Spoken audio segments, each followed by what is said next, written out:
Еве не во студиото разговараме со професорот Цане Мојановски. Добро дојдовте во студиото. Добро ве најдов. Дел од оние теми кои што ќе ги разговараме секако се поврзани со некои религиски случувања, односно случувања поврзани со религијата во Македонија. Знаеме дека на 7 мај доаѓа папата, знаеме, односно поглаварот на Римо-католичката црква, да бидам прецизен. Тоа е една посета која што буди особен интерес во јавноста. Меѓутоа, пред да се осврнеме на таа посета, би сакал да поразговараме малку за случувањата во исламската верска заедница. Деновиве тоа е едно актуелно прашање, актуелна тема. Имено таму на некој начин, можеби и барем нам и на јавноста не е доволно јасно што се случува.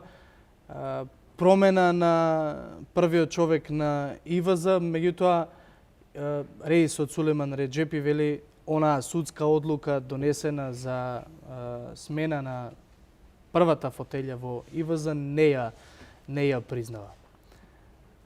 Ако Македонија е секуларна држава, а од друга страна судот наложил некаква судска одлука, кој се има право да влијае на тоа кој ќе биде првиот човек на ИВЗ, сразмерно, нели, Реисетот е тој кој што го бира Реисот?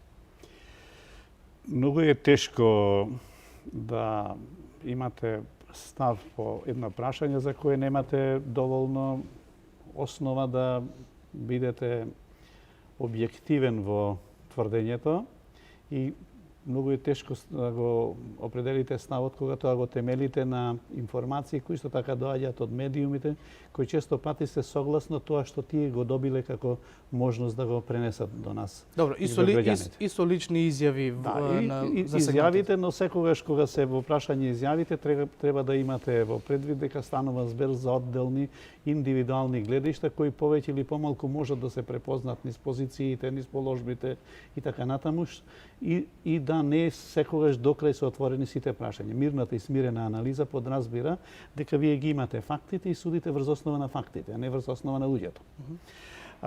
Кога бев во комисијата, таму некаде од 2002 до 2006 година, едно од прашањата кое си го поставивме како задача беше прашањето да се уреди правната положба на верските заедници во Македонија. И едно од критиките тогаш беше дека сериозен проблем е што прашањето на регистрацијата и прашањето на водењето на регистарот на верските заедници во земјата се наоѓа во државен орган, кој на еден или друг начин представува и соодветна политичка инсталација, затоа што со победата на одделна политичка партија или коалиција и доаѓање на власт и формирање на влада, таа врши кадровско пополнување на сите ешалони во државната управа, така и во Комисијата за односи со верски заедници, и дека на тој начин всушност се создаваат претпоставки владеечките политички структури да вршат влијание врз верските заедници. Тогаш како резултанта на дебатата во меѓуверскиот совет и помошта која што имавме од странските експерти, беше проценета дека судот е единствениот државен орган кој по својата положба е независен и во крајна инстанца е овај орган кој секогаш носи пресуди или одлуки во однос на страните кои се спорени, дека тој регистар треба да го води судот и на тој начин верските заедници ќе бидат ослободени од можноста за било каков политички инженеринг во рамките на водењето на регистарот или односите со државата, посебно во делот на обезбедувањето на нивната правна положба. И тогаш беше договорено и подоцна, бидејќи нас кога ни заврши мандатот по 2006 година, кога ги изгуби таа политичка структура власта, во 2007 година е донесен законот, тие решенија останаа. Сега од тогаш до денеска е прв пат ние да имаме информација дека судот донел некаква одлука која е врзана со положбата на определена верска заедница. Од јавните изјави на јавни личности, на членови на влада, чувме ставови за осуда на обидот на власта да се вмеша во автономијата на верските субјекти. Дури и во власта има разни... Така да, само точно заради тоа ги подлекувам тие нешта. Значи, според законот, надлежен орган за водењето на регистарот и промените во регистрацијата, тоа е надлежноста на судот. Тој нема други права и така натаму тој е должен да постапи кога верската заедница ќе го информира за тоа, посебно за оние верски заедници во кои што вршењето на функцијата е врзано со определен временски период. Имате одделен број на верски заедници, како што се христијанските верски заедници или црквите, таму положбата на поглаварот е врзана со животниот век на поглаварот и така натаму. И пререгистрациите настануваат по други основи. Така да ние, и мојата положба е таква да немам докрај информации за што станува всушност збор. За како нешто од она што ние го чувме како изјави дека станува збор за судска одлука, потоа во една од изјавите слушнавме дека станува збор за фалсификувани документи, значи доведени се државните органи во заблуда. Околу... И уште повеќе што имам впечаток дека ова во рамките на изборнава постапка која сега се води за избор на една на носител на државна функција, постанува погодна почва и погодно тесто во кое што ќе можат да се расчистуваат определени политички интереси.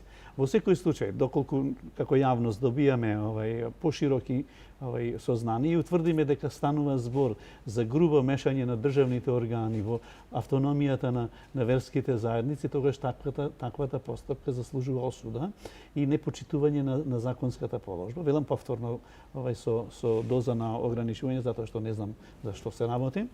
Дека станува збор за нешто што ние мислевме дека дефинитивно ќе го симниме од било каков сомнеш во однос на обезбедувањето на автономијата и положбата на верските заедници во земјата. Кога зборуваме за секуларизмот, секогаш треба да имаме во предвид дека станува збор за воспоставени односи меѓу верските заедници и државата, во кои што секоја од нив има своја сфера која сама ја регулира.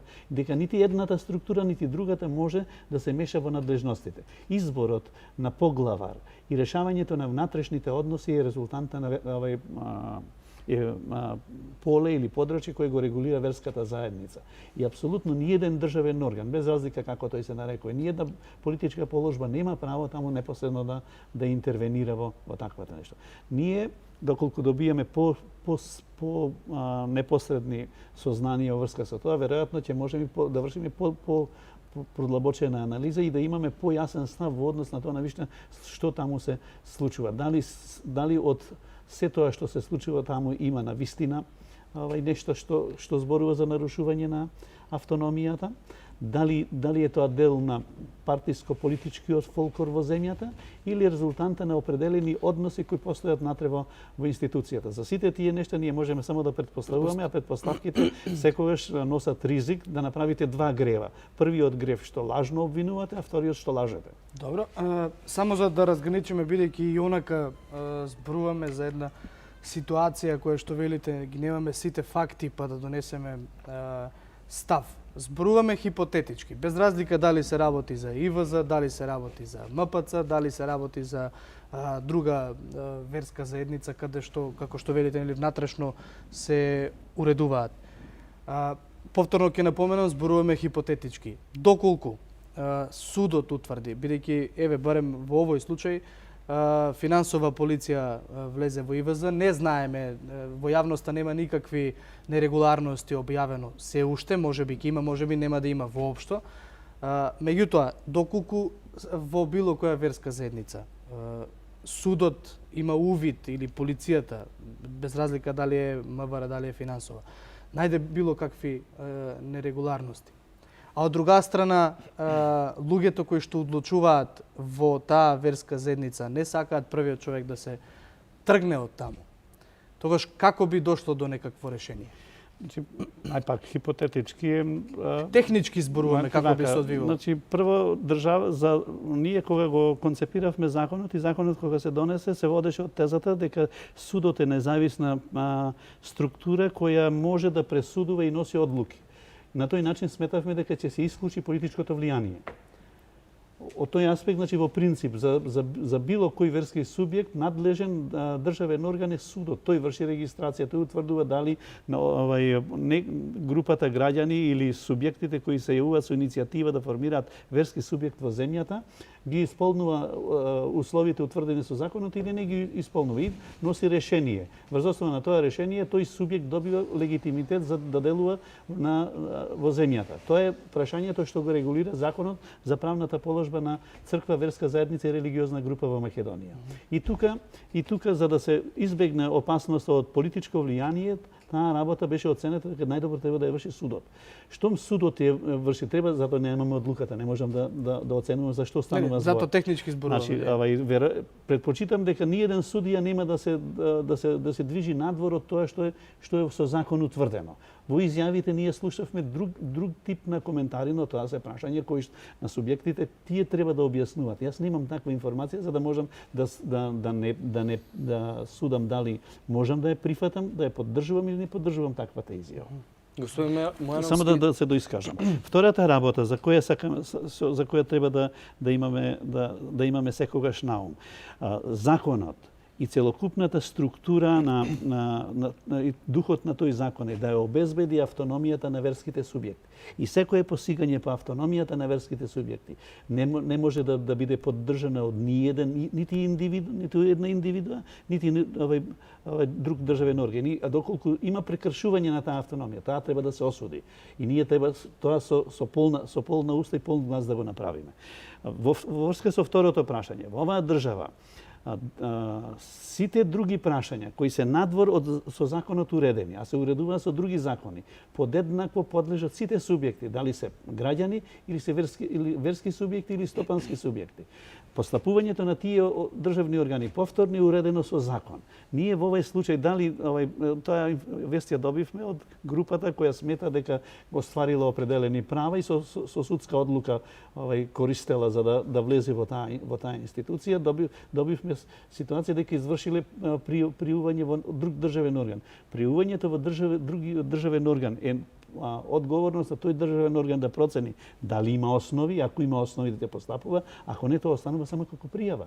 И употребата на поимот пријава во финансиска полиција и така натаму не имплицира ни било какви други заклучоци кои во овој момент немаме дополнителна информација за да можеме да дефинираме став во врска со тоа прашање. Повелете. Сакам да прашам господин Мојановски, ја споменавте судската одлука, Реџепи не ја почитува Бузако, од друга страна пак ја почитува, меѓутоа што станува со изјавата на Реџепи кој што во целата оваа приказна вмеши комисијата за меѓуверски односи? Зошто? Како се регулирани односите меѓу комисијата и верските заедници во Македонија? Од 2006 година, од кога ми заврши мандатот, не сум влегол во комисијата за односи со верски заедници, нити претходните состави, нити сегашниот состав за било кое прашање, нити па било кој друг државен орган пројавил интерес да чуе што мислам за одделно прашање, така да не ги знам односите кои се развиваат, бидејќи имате еден дел кој што се институционални. Во институционалните односи, Комисијата за односи со верски заедници нема многу простор во кој што се среќава со верските заедници. Верските заедници за мноштво прашања во системот се упатени на другите државни органи настрана од Комисијата. Комисијата има со законот за правната положба на верските заедници обврска да води евиденција. Значи регистарот го формира судот, а комисијата води евиденција и е поврзана со прашањата околу образовните институции. Така да незиниот опфат или опсек на нештата се многу мали, таа најчесто се појавува како дополнителен ветер или поддршка на верските заедници во институционалната комуникација која има и појавите на блокирање на било какви процеси, комисијата може да биде значаен фактор кој може да поттикне. Колку тоа го чинат, дали чинат, што чинат и така натаму, јас не знам.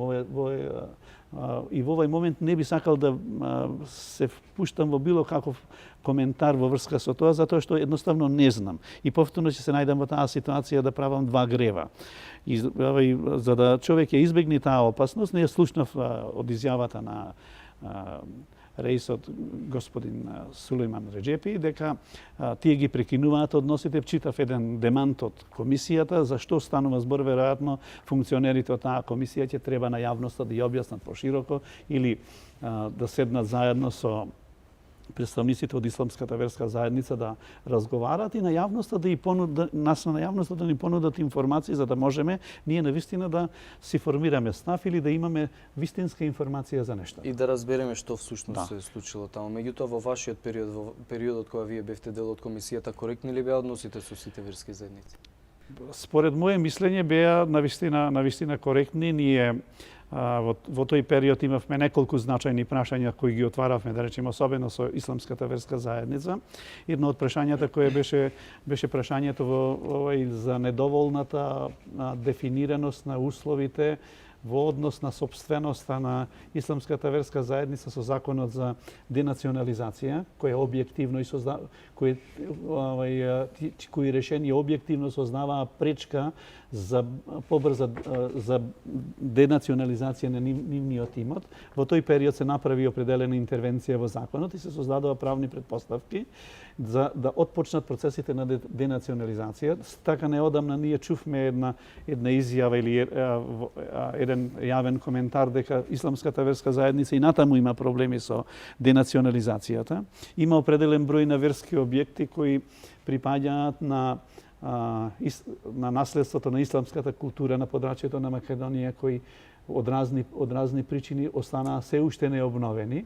Има одделен број на прашања кои различно се интерпретираат во верските заедници, но во тој период ние функционираше извонредно меѓурелигијскиот совет кој беше конституиран како резултанта на иницијативата на покојниот преседател Борис Трајковски во времето на конфликтот и воспоставено едно неформално тело во рамките на овие 5 дефинирани со устав религиски заедници во Македонија, кои го сочинуваат лидерите на тие институции и се договараат и меѓусебно соработуваат. Потоа беше поддржано одделни невладини структури во тој период и се развива значителен број на интеракции и односи меѓу свештениците, меѓу вработените, студентите и учениците на училиштата од овие верски заедници, што во значителна мера влијаеше на создавањето на една општествена клима и односи на взаемно почитување и соработка. Тоа малку се случува денеска, или? Како да не сме доволно запознаени Во една информација која беше емитувана од роден денот на архиепископот на почетокот на годинава, ние дознавме дека меѓурелигијскиот совет се состанал и договорил определени прашања за заеднички настап пред владата за поврзани со денационализацијата и другите отворени прашања кои што ги имаат верските заедници во однос со државните институции. Значи, наблюдувајте ги вака, верските институции или верските субјекти во Македонија се упатени да ги решаваат прашањата како и сите други институции со секој одделно со органите. Нема било какво друго представништво или политички, односно државен орган кој ќе ги канализира тие односи. Во одделни земји се формираа на времето министерства за религија, кои како државни органи во основа беа насочени кон жаришните проблеми. Кај нас во македонското општество од претходниот систем продолжи да постои комисијата за односи со верски заедници, која што во различни временски периоди има различни положби. Со законот за државна управа таа е сведена на вистина на еден значително ограничен број на интеракции и подрачја. Тука најчесто верските заедници комисијата ја имаат како државен орган кој треба да е во функција на поттикнување на односите или создавањето на предпоставки да се премостат нештата. Да, ама малку е експонирана комисијата за... Знаете, пошто сум поранешен раководител на таа комисија, би било невкусно јас да зборувам за сегашната. Не, ама еве земете во предвид и вие кога сте биле. Ние имавме тогаш неколку сериозни, посериозни општествени прашања. Се обидувавме тие да ги решаваме, бевме присутни во медиумите и така натаму. И еден од сериозните проблеми на комисијата е што е таа комисија надвор од составот на владата. И еден значителен број од прашањата кои таа ги покренува имаат значително подолг временски период на решавање, што објективно создава впечаток за неефикасно и така натаму, и некогаш губи од положбата и од интересот на верските заедници преку неја одделно прашање да решат. Ако го завршиме да го завршиме само, меѓутоа лошо е што во овој момент по ваква работа се споменува името на комисијата. Се надевам раководителите ќе имаат прилика да зборуваат повеќе и ќе ми помогнат и мене и на другите да знаеме некоја информација повеќе. Веројатно кога ќе зборуваме или помалку ќе грешиме во однос на тоа што го кажуваме и ќе се извиниме за нешто што сме кажале неточно, или тоа што ќе кажуваме ќе биде доволно засновано на информации и сознание. Јас сега тоа го чинам како и секој граѓанин во оваа земја кој што информациите ги добива од медиумите. Толку колку што добил од медиумите, ако сум добил погрешни информации, моето говорење се темели на недоволен број информации, на нешто што од тие информации ми се изградило како впечаток, а не како убедување дека е така. Затоа и комисијата треба да излезе во јавност и да го презентира своето гледиште на се надевам дека тие тоа ќе осторат. Да одиме на следната тема, да ја затвориме темата со ИВС. Така, да. Оно што го напоменавме, доаѓањето на поглаварот на Римо-католичката црква, Франциск доаѓа во Македонија во една историска посета на отколку е ова независна држава. Дали тоа доаѓање, бидејќи сме разговарале многу пати таа тема ја третираме со доаѓањето на папата, да, знаеме. Меѓутоа, таквата посета, освен што носи со себе една религијска порака, во говорот ќе слушнеме секако можеме да претпоставиме порака за мир, за солидарност и слично. Меѓутоа носи ли и политичка порака самата посета, не она што ќе го говори Франциск? Во првобитниот контакт кој го имав со вас, бев мотивиран да дојдам во студиото да говориме за посетата. Меѓутоа, видите, во меѓувреме се случи и други прашања за кои што вие како медиум нормал имате интерес и се обидовте тоа да го актуализирате на начин на кој што го актуализирате. Што значи посетата на апостолската посета на Римо-католичкиот водач, на неговата светост папата? Ако наблюдувате оваа институција во глобални рамки, тогаш станува збор за еден субјект кој се наоѓа во значителен број на земји, кој има исклучително значаен број верници во светот и за една положба од аспект на религиската организација која е особено моќна. Ако во православието најмоќен по однос на верништвото, економската и друга моќ ви е патриархот на Руската православна црква, во западното христијанство или во католичката вероисповед ви е папата несомнено таква централна личност. Од друга страна, ако имате предвид дека тоа е единствена верска организација во светот која покрај ова духовната страна има и световна, има држава која се нарекува Ватикан, во која што повторно на чело на таа држава се наоѓа апостолскиот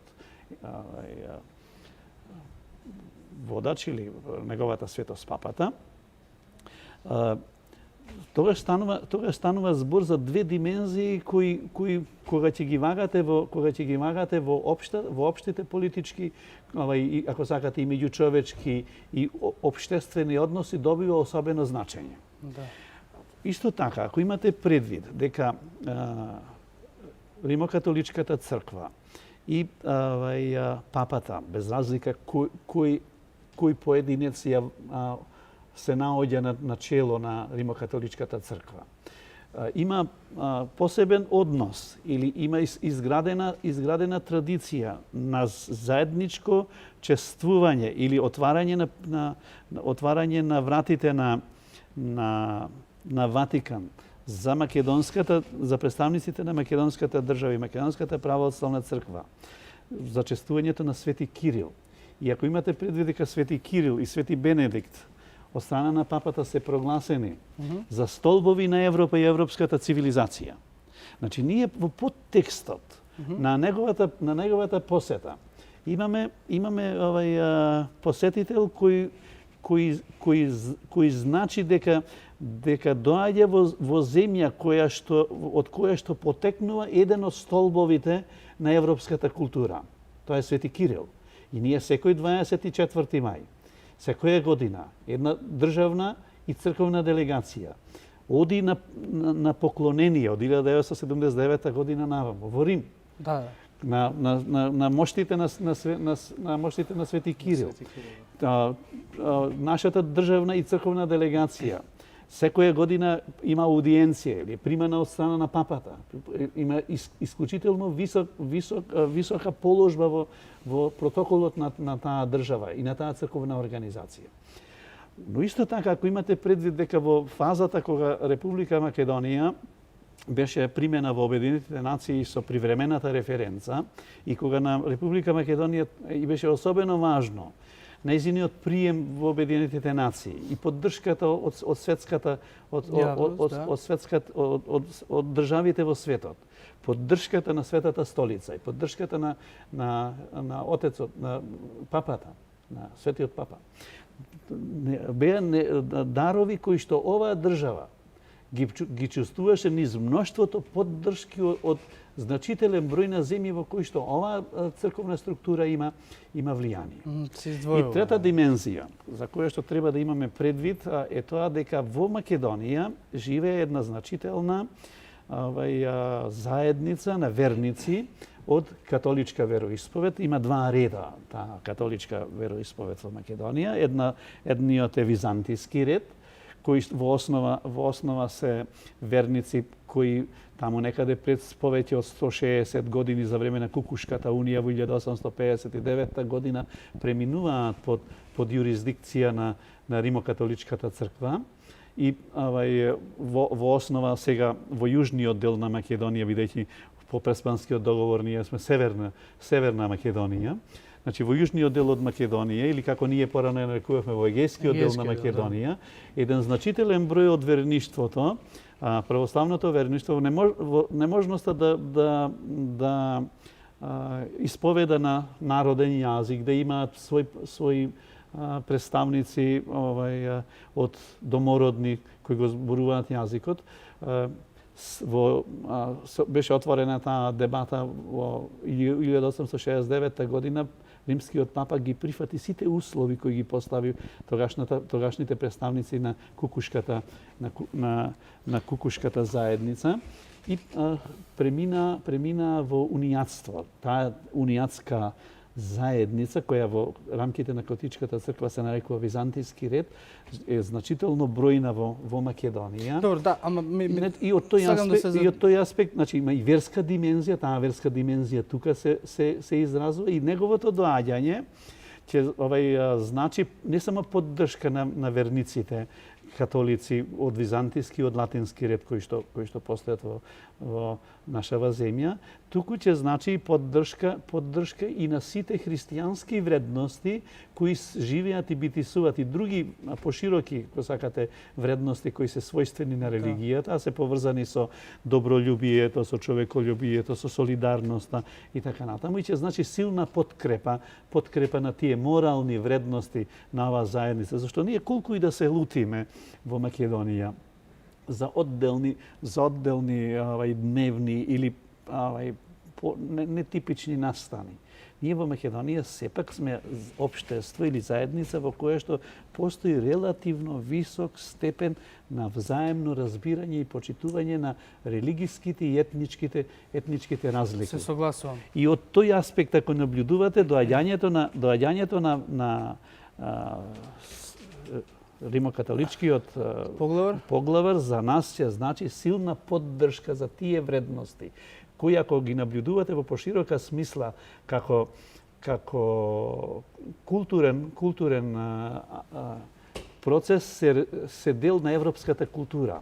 И се важни за солидарност. Апсолутно, европската култура се темели на основа на вредностите кои биле развиени во античката грчка и античката римска култура. И тие повеќе или помалку постануваат денеска се идентификуваат како европски. Иако дел од тие вредности добиваат и други содржини и значења во многовековниот развој. Но во основа постануваат како такви. И од тој аспект, ако зборуваме за доаѓањето на неговата светост папата Франциск, станува збор на вистина за една аудиенција која што за нас, за нашиот натрешен живот, за верништвото, посебно за католичкото, ќе значи нов поттик во градењето на тие мостови, кои на еден или друг начин, дали економски, дали политички, дали некогаш човечки, така натаму се обидуваат да се срушат, да се нарушат или да постанат недоволно сигурни. Господин Мојановски, сме ги следеле посетите на папата во другите земји од светот, меѓутоа мене ме интересира дали после неговата посета има нешто ново во таа држава, нова енергија, мир, благосостојба, носи ли неговата посета нешто такво? Која е разликата во таа држава пред и по посетата на папата? Тоа е вака да што ние можеме да очекуваме од еден морален авторитет, од авторитет кој има влијание, ако ние не сме подготвени да работиме на принципите и начелата кои тој ги проповеда. Значи, ни еден филозофски систем, ни еден морален систем, ни еден хуманистички систем, ако го наблюдувате како начела, а тој не е предмет на нашата индивидуална акција, тој постанува само очекување, само замисла. Така и доаѓањето на папата. Ако папата се доживува дека ние од задутре, под неговото од 8 мај ќе почнеме да живееме многу поморално, ќе почнеме да бидеме многу пообединети, е апсолутно далеку од тоа дека тоа ќе се случи. Но дека неговата посета несомнено ќе поттикне еден значителен број на општествени субјекти, на поединци кои ќе работат на тоа и дека за определен временски период ова општество ќе тендира кон тие вредности, ќе постанува заедница во која што луѓето ќе се здружуваат не по основа по што се разликуваат, по што се спојуваат. Ние имаме историски искуства во кои што обединувањето на граѓаните се врши не по основ на партиска разлика, не по основ на етничка разлика, не по основ на религиска разлика, туку по основ на положби, на интереси.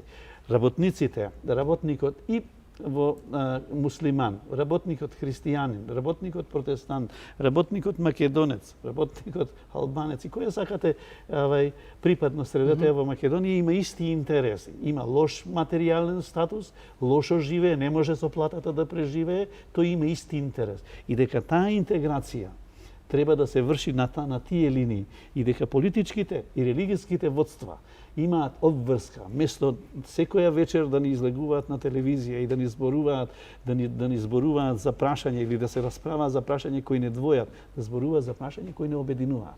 И од тој аспект, ако наблюдувате посетата на папата, очекувам дека првите знаци на промени треба да се случат во политичкиот естаблишмент. Тој треба да научи дека лидерите некога ќе излезат на телевизија. Не треба да зборуваат чиј татко не платил струја, на чиј татко бил асистент. Не да не делат, туку треба да ја отварат перспективата за Македонија, да ги барат тие заеднички точки кои не водат кон подобро општество. Ние се уште живееме од 91 година на една теза во која што ни се битни, тоа во моите студии 2 монографии имам објавено за тоа, зборувам за персонализацијата на политичките партии. Ние и денес имаме персонализирани партиски структури и наместо борба на концепти ние имаме борба на индивидуи, на поединци кои секоја вечер се расправаат како Да, што и се- тоа и го замае во општеството. Објективно, значи во таа насока го наблюдувам посетата на римски на отецот, на папата. Значи, неговото доаѓање предпочитам дека ќе ги поттикне тие морални пориви, таа потреба од барањето на заеднички средишни интереси и дека тие трансформации ќе почнат од таму, затоа што во општеството долго време ние битисуваме со афирмација на разликите и ние како луѓе почнавме да се поздравуваме или да се избегнуваме затоа што се разликуваме. Така. Бидејќи немаме уште многу време, а извадовте одлични поенти, за крај само би ве прашал, дали ви изненадува тоа што градот буквално ќе биде забарикадиран? Ниту една друга посета на некој од највисоките политички функционери немале вакво обезбедување какво што ќе биде сега, немало ваков интерес во кој што над 400 медиумски куки, односно екипи ќе бидат овде, ќе биде целиот плоштад ограден, цели улици затворени. Тоа е поради секако дека е безбедносен протокол. Меѓутоа, ниту еден друг политичар немал ваков безбедносен протокол. Ви изненадува тоа или не? Дали и тоа е еден вид на порака? Како поставиме вако прашање. Ако ја посети Македонија, председателот на Соединетите Американски држави, ќе биде господин исто Трамп. Како ќе биде обезбедувањето? Веројатно ќе биде слично, меѓутоа досега не сме виделе Значи, вакво. ние не сме виделе затоа што не сме имале гости на таков повисок. маштаб. Ова е најголем државник кој што таков маштаб, ако го гледате неговата положба и влијание во светски рамки, од една страна. Од друга страна, на добар домаќин е обврска да преземе се гостино да се чувствува безбедно.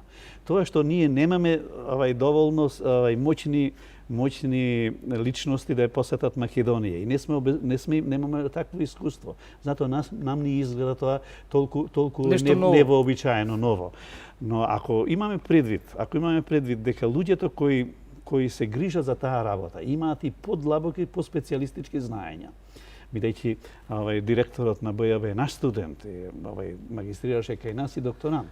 И тој токму со дел од тие прашања и научно ги обработува. Значи, и тие две димензии кои ќе ги вклучите, апсолутно, тоа е веројатно нешто што е нормално за положбата на гостинот кој ви доаѓа и за бројот на ризиците кои можат да се предпостават како гостини. Во таа смисла не гледам ништо чудно, туку мислам дека ние треба да посакуваме што е можно повеќе да имаме такви гости, за да навикнеме или да имаме што е можно повеќе такви искуства со обезбедувањето на личности кои што апсолутно од аспект на бројот на ризиците, од аспект на опасностите кои можат да се предпостават и така натаму, треба да ги превенирате, преземете действија. Ако не преземете действија, тоа ќе ви боли главата. Да. А во целата приказна влегува и препознатливиот папамобил во кој што се вози папата целосно блиндиран за да го заштити. Види, тоа е после искуството кој го имаат определени јавни личности и посебно движењето низ публика, низ народ на подолг простор, веројатно безбедносните стручњаци оцениле дека тоа е најдобриот модел за заштита. И ако вака го наблюдувате, тоа е едно од обележјата по кој овој државник се разликува од другите државници во светот. Да, господине Мојановски, ви благодариме многу што одвоивте време, што бевте гостин на овие теми. Мислам дека извадовме доста добри поенти. Се гледаме сигурно во наредна прилика, ќе бидете повторно гостин во студиото. Благодарам за поканата, се чувствував почестено што ме поканивте. И да се надеваме дека политичарите ќе ги слушнат и имплементираат зборовите кои што ќе ги каже папата. Наше да се надеваме. Да, овде јас и Антонио го завршуваме нашиот барем дел од студиото, а во понеделник се дружите со Јана и со Елена. Довидување. Пријатно.